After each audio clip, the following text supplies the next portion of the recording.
For the benefit of the members who just received the complaint, is it possible to flash on the screen the verification page just to look at the signature, and it can be confirmed anyway by the endorser representative? We are directing the committee secretariat to kindly flash in the screen the De Jesus complaint, especially the verification part.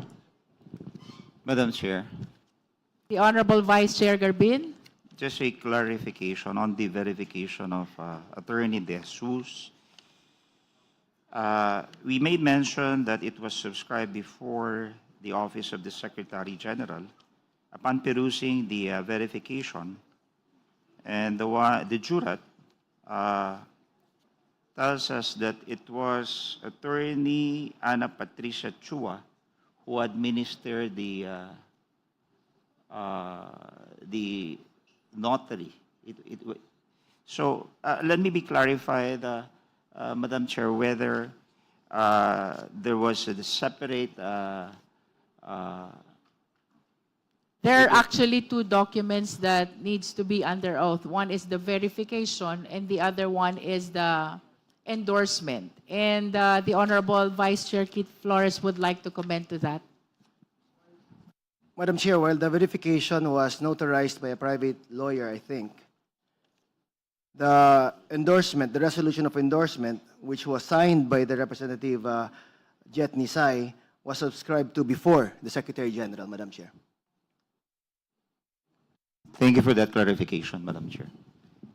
Any other member who wishes to comment to the sufficiency in form of the De Jesus complaint? If there are no other members who would like to, the Honorable Chair Abante is recognized. Are we not discussing the sufficiency? Please speak closer to the Are we microphone. not discussing the sufficiency in form here? But this is a proceeding on the sufficiency in form. Yes, Madam Chair, but I did not hear any explanation of Congressman Nitay on the sufficiency in form. What I heard was the complaint on impeachment. Ang narinig ko kanina, yung mga complaint on impeachment, hindi ko narinig yung explanation niya on sufficiency in form. Hindi pa natin pinag-uusapan dito yung substance. Ang pinag-uusapan natin dito, ang sufficiency in form. Kaya nais ko muna marinig ang paliwanag ni Congressman Nitay tungkol sa sufficiency in form ng verified complaint na ito. While the pronouncement of Representative Nisay is quite limited as to sufficiency in form, the chair heard it loud and clear when he said that the complaint of De Jesus is compliant with respect to sufficiency in form, and he made mention as well about the verification, unless Representative Nisay would like to make an additional manifestation. Madam Chair, generally, a complaint is sufficient in form if it meets the formal requirement on its face.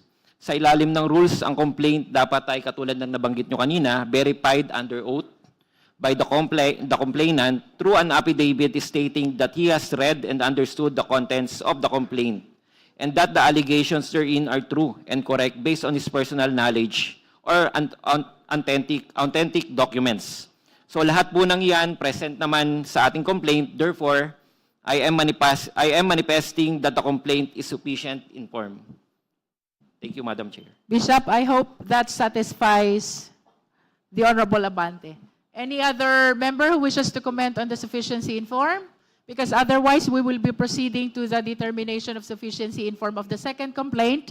That is the Masa et al. Complaint. Madam Chair, The Honorable Congressman Ridon is recognized. I just wanted to be very clear on the topics of personal knowledge and authentic records, because for the record, I understand that in previous impeachment cases, the question of personal knowledge or authentic records is the crux on the sufficiency in form question. So I just wanted to know from the endorser whether or not the complaint is based first on personal knowledge or actually authentic records, Madam Chair. The chair wishes to remind the committee members that our determination of form and substance should be confined in the impeachment complaint itself. As to whether or not it is indeed based on personal knowledge or authentic records, we will be proceeding to that on the proper time. But for the purpose of determination of sufficiency in form, what we're looking at right now is whether the verification is properly written, which means it has to include personal knowledge and authentic records. I submit, Madam Chair. May we flash on the screen for the benefit of those who wish to see the impeachment complaint. This is the verification part. Can you please zoom?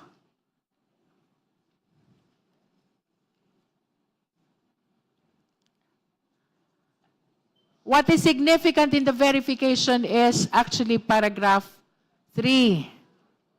And paragraph 3 reads, the allegations in the verified complaint are true and correct based on my personal knowledge or based on authentic documents.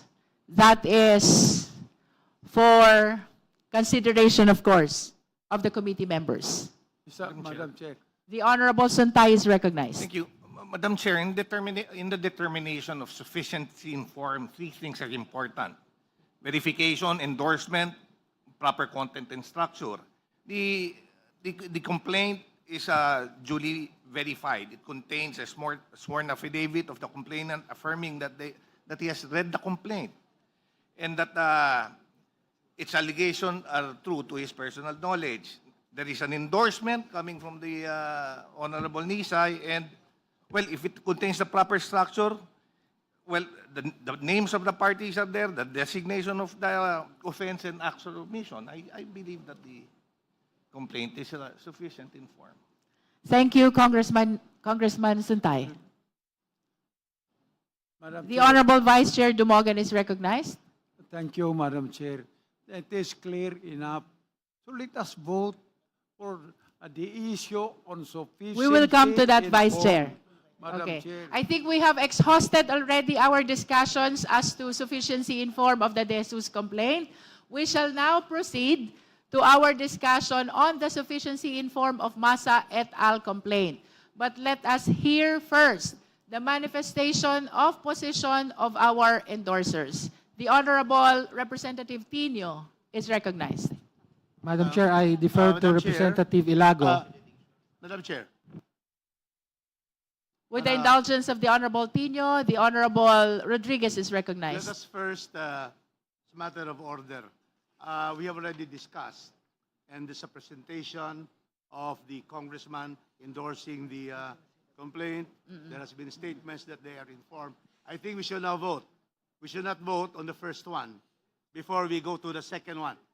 Yes, so I ask for a vote, Madam Chair, for the sufficiency in form of the De Jesus complaint as endorsed by Congressman Jet Nisay. So moved, Madam Chair. There is a motion I- to vote on the sufficiency in form of the Jesus complaint. Do I Second. hear a second? Second, Madam Chair. The same has been seconded. So the motion is granted. The chair is now ready to hear the necessary motion.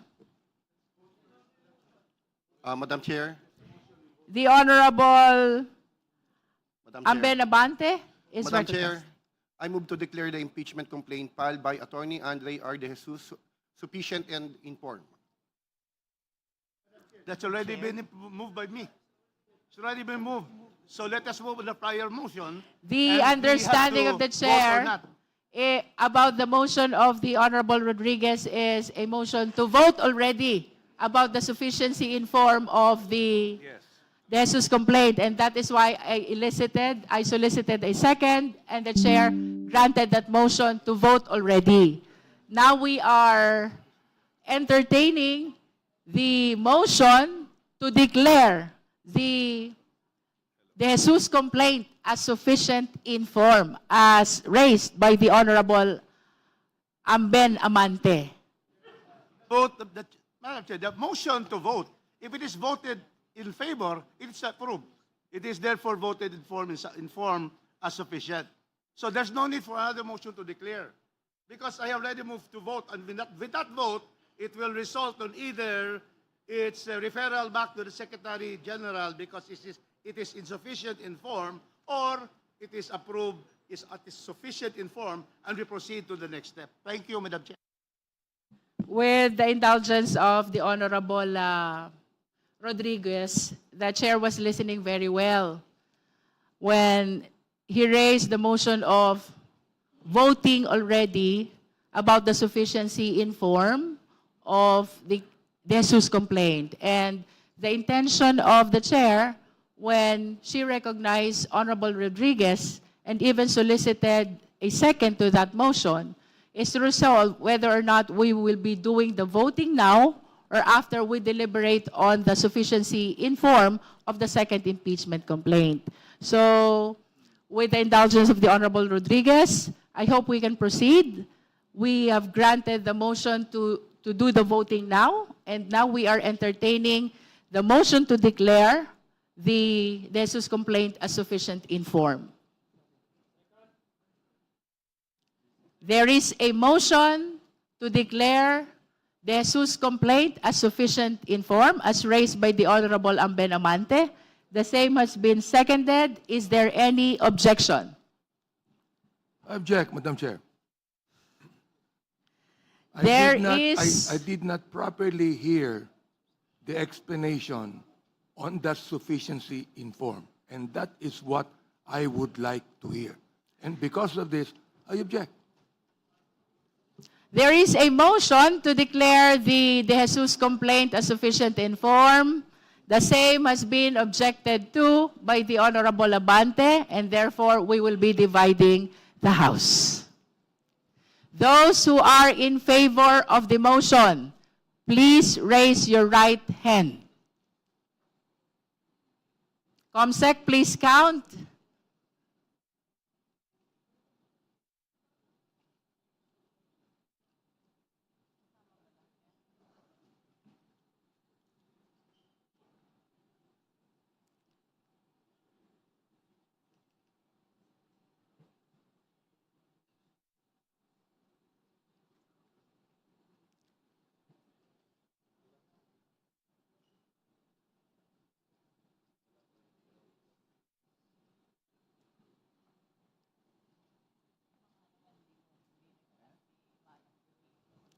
All right, did we get the number? Those who are not in favor of the motion, please raise your right hand.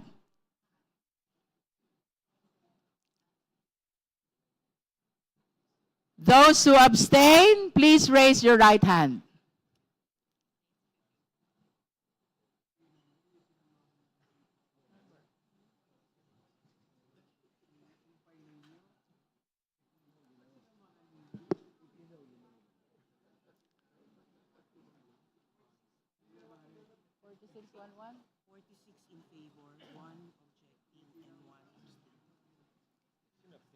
With 46 votes in favor, 1 vote against, and 1 abstain, the chair declares the De Jesus complaint as sufficient in form. Now we shall proceed to our determination of sufficiency in form of the Masa et al. Complaint. May we request the endorser to manifest their respective positions. The Honorable Elago.